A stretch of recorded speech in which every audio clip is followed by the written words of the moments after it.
So, Bible Jesus talk. Let's get it. Today I got baptized, so I was like, you know what? I'm gonna just tell you about that one time Jesus got baptized and what happened right after. So basically, when Jesus was like 30 years old, it's a big reason why I decided to get baptized today too. I turned 30 on Tuesday. So I was like, if it's good enough for Jesus, it's good enough for me for sure. Um, so Jesus gets baptized when he's 30. He asked his cousin John, he was like, hey, yo, cuzzo, can you dip me in this water? Let's do the whole ceremony.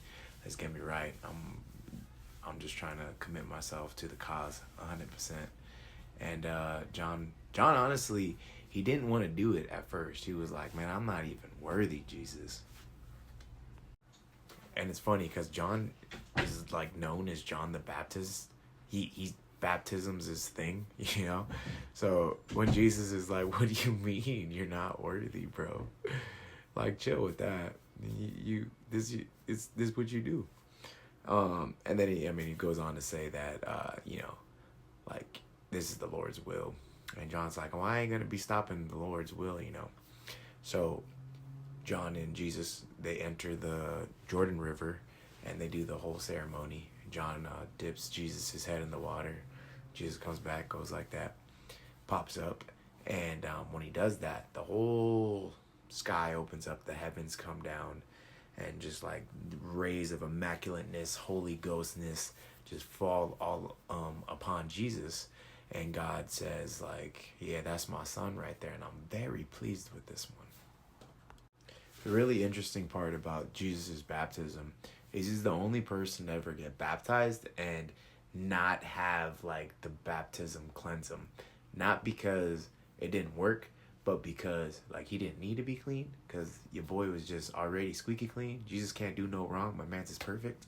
As perfect as anyone ever, more perfect than anyone ever could be. He was the only one, right? Sinless life. Can't do no wrong. Because the whole point of the baptism is to be dipped in the water, and then that is like a whole symbolic metaphor for being washed away and cleansed of all the grime and yuckiness that you have with all the sins that you've committed up till then, before you give yourself to the Lord and you're reborn as your new self. So Jesus gets baptized even though he doesn't need it. He's clean as a whistle. But he does it because he wants to show everyone, that he's no better than anybody else. So it's just like, mad respect, Jesus, because as the Son of God, everyone would have been like, yeah, skip that part, go straight to the ministry. But he was like, nah, this is the way that it is, and this is the way I want you guys to do it. So this is the way I'm going to do it too. And, you gotta applaud Jesus for that. That's just great leadership. Amazing. So Jesus wants to start his ministry. Before he starts his ministry, he goes and gets baptized like everybody else. Doesn't pull the I'm God card, skips no steps. Is an amazing example for the world. But before he starts his ministry, he feels the need to go into the Judean desert for 40 days and fast. And this is where, in the New Testament, Satan pops up for the first time. So Jesus is hungry, right? Fasting, not eating nothing. Sure enough, the devil rose up on him and he looks at Jesus. Jesus looks at him like, this guy, the guy you don't want to see, right? And the devil says to Jesus, hey, you the Son of God, right? I bet you the Son of God could turn that rock into bread right there. And I bet you that bread probably tastes pretty delicious when you're hungry like that. And Jesus, like a gangster, looks at the devil and says, man, quotes Deuteronomy 8:3, and he says, man doesn't live off bread alone. All I need is the word of the Father. Oof.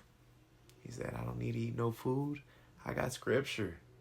Get on, homie. But the devil's just a hater. So he ain't gonna lose that easy. He comes and he takes Jesus to the top of this temple. Really, really, really high up. Like if you jump, you're gonna die. And he tells Jesus, hey, you the Son of God, right? How about you take a step off?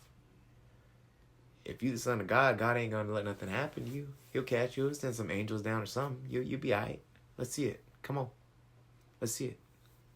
And Jesus looks at the devil and he's like, for real, again, this... I'm going to tell you right now. And he quotes Deuteronomy 6:16 and says, thou shalt not test the Lord. Come on now. So the devil tried twice already. And he goes in for a third on Jesus. Jesus already said psych twice. So you know how this one gonna go. Basically, the devil shows Jesus all these kingdoms. And, you know, from like a very high point, like on top of a mountain, overlooking a bunch of kingdoms. And the devil tells Jesus, if you worship me, if you bow down, worship and serve me right now, I'll give you all of that as yours. Just do that. And Jesus is like, yeah, right, you know. And he quotes Deuteronomy 6:13 and says, you shall only worship, you know, the Lord your God and serve him only. So that's all I'm going to do. Jesus says, is like, it's God and nothing else. So too bad. I ain't serving you, cuz. Deuces. So Jesus shuts him down for the third time, tells the devil to kick rocks. The devil bounces.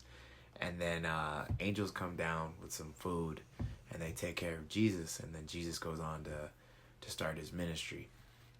In closing, I think this is really important because, you know, after being baptized and truly giving yourself to the Lord, like in the position that I am right now, or anyone, you should almost, like, things don't get easier. The devil is already coming at you before, but wait till you give yourself to the Lord.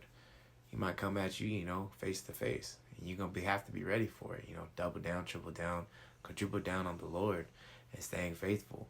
Because, yeah, the temptations are going to come, but you just got to keep on staying strong. You know what you got to do now. You're already giving yourself to the Lord, so stay strong. And the temptation is going to come, but as long as you stay strong, God's got you, and he's going to take care of you. So stay up, stay blessed.